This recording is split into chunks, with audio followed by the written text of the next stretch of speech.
Hi friends, welcome back.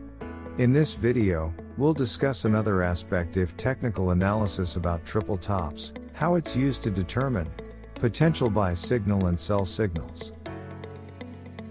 Triple top chart pattern features. Triple top chart pattern is composed of three horizontal peaks, alternating to temporary troughs. The line connecting three peaks is the resistance level and the line connecting two bottoms is the neckline. Also the support level. Triple top chart pattern is one of the reversal patterns that visually represent the fluctuation of the trend from rising to falling. Triple top chart patterns in practice. Triple top chart pattern is not always clear and easily identified. This is an example of the triple top chart pattern with a diagonal neckline.